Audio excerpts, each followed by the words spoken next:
High గుండె నిండా గుడి గంటల ఈ రోజు ఎపిసోడ్ లో ఏం జరిగిందో తెలుసుకుందామా. ఇంకా రోహిణి మళ్ళీ అబద్ధమే చెప్తానే ఉంది.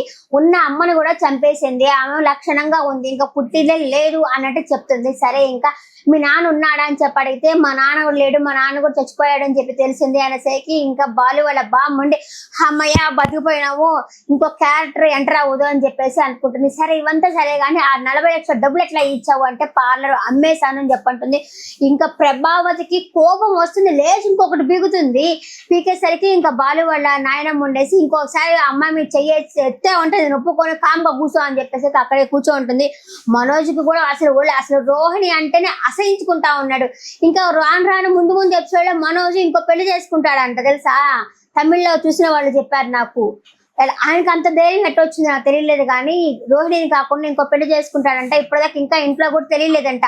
ఆ మ్యారేజ్ డెకరేషన్ కు పోయేది కూడా మీనానేనంట తెలుసా. చూద్దాం మనకు ముందు ఎపిసోడ్లలో. ఇంకొచ్చేసి ఇంక రోహిణి చెప్తా ఉండేసి వీళ్ళకి ఒళ్ళు మండిపోతా ఉంది. పార్లర్ అమ్మేశాను, ఆ డబ్బులతో కట్టాను, నాకు ఎవ్వరు లేరు, నేను అనాథని, నేను మనోజ్ని ప్రేమించాను, ఇంకా అత్త ఏమంటే డబ్బున్న వాళ్ళనే పెళ్లి చేస్తాను అని చెప్పేసరికి నేను డబ్బున్న దాకా నటించాల్సి వచ్చింది అని చెప్పేసి అన్ని అబద్ధాల్లో చెప్తుంది. ఇంకా సరే అని చెప్పి ఇంకా పెద్ద మీ అత్త వాళ్ళ కాళ్ళకి నమస్కరించాల్సరికి కాళ్ళకి నమస్కరిస్తుంది. అయినా కూడా అసలు తీసుకున్న క్వశ్చన్ లేదంటుంది ప్రభావతి. నచ్చదు అసలు. ఇంకా మనోజ్ కూడా నచ్చదు. ఇంకా మనోజ్ దగ్గరికి రోహిణి వచ్చేసి నువ్వంటే నాకు ఇష్టం కదా, అందుకే అబద్ధం చెప్పాల్సి వచ్చింది అని చెప్పేసి అంటుంది.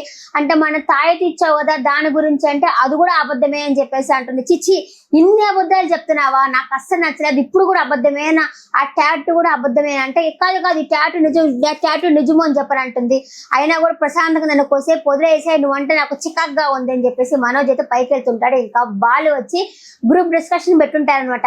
ఇంకా ఏదో దాస్తా ఉంది. ఏం దాస్తా ఉంది అంటే వాళ్ళ అమ్మ ఫోటో ఎక్కడ, వాళ్ళమ్మ ఫోటో కనిపించట్లేదు, అమ్మ చచ్చిపోయింది, నాన్న చచ్చిపోయారు అని చెప్పానండి.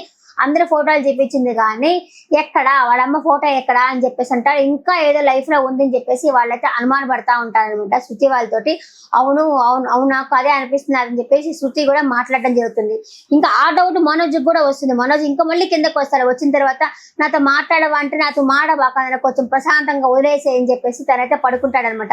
ఒక పక్క ఈ అమ్మ ఏడస్తా ఉంటే అయ్యో పాపం అనిపించట్లేదు రోహిణి, ఎందుకంటే అన్ని అబద్ధాలా, ఏదో ఆపద్ధర్మంగా ఒక అబద్ధం చెప్తే పోతుంది కానీ అసలు అమ్మాయి జీవితం అబద్ధమే కూర్చుంది. అన్ని అబద్ధాలు చెప్పేవాళ్ళంటే మన లైఫ్ లో కూడా అసలు క్షమించాం మనం అన్ని అబద్ధాలు చెప్పేవాళ్ళనైతే. అమ్మాయి అట్లా అబద్ధం చెప్పేసరికి ఎవరు నచ్చట్లా. ఇంకా తెల్లారినాక వాళ్ళ బామ్మ అందరినీ కలిపి ఒకే దగ్గర కూర్చొని ఫుడ్ తినమని చెప్తుంది. అందరు కూర్చొని తింటా ఉంటారనమాట. ఇంకా ప్రభావతి ఒకటే ఆలోచించుకుంటా ఉంటుంది. ఏమనంటే మీనా నాన్న మాట అడిగినట్టు నువ్వు రోహిణికి సేవలు చేయమని చెప్పినావు కదా, మా అత్త కూడా అంతే ఇంకొకరు సేవలు చేయమని చెప్తా ఉంటుంది. సేవలు చేయమని చెప్పినావు కదా అని చెప్పేసి అడుగుతా అంతా తలుచుకొని ఓహో ఇదంతా కళ అని చెప్పి పకటకళగా అంటుంది అనమాట. కనేసి హే అని చెప్పి తేరుకునే లోపల వచ్చేసి ఓహో ఇదంతా పకటకళగా అన్నానా అని చెప్పేసి అయితే ఆవిడైతే అనుకుంటుంది. సరే ఇంత ఆయిల్ ఫుడ్ కదా ఎందుకు ఎక్కువ తినకూడదు అని చెప్పేసి ఏదో కవర్ చేస్తుంది అనమాట. కవర్ ఆఫ్ ఇండియా అనేలాగా కవర్ అయితే చేస్తుంది. ఇంకా పాపమో మనోజ్ మాట్లాడతానేమో అని చెప్పి రోహిణి ఎదురు చూసిన అసలు అయితే మాట్లాడే క్వశ్చన్ లేదు అన్నట్టు మాట్లాడడం లేదు. ఇంకా బామ్మ వాళ్ళని చాలా కలపాలని కూడా చూస్తుంది. వాళ్ళైతే కలవడం లేదు. చూద్దాం ముందు ఎపిసోడ్ లో ఏం జరుగుతుందో అనేది మనకు తెలుస్తుంది. ఈ రోజు మా ఎపిసోడ్ మాత్రం ఇదే జరిగింది. రోహిణి చూస్తుంటే ఒళ్ళు మండతా ఉంది అసలు.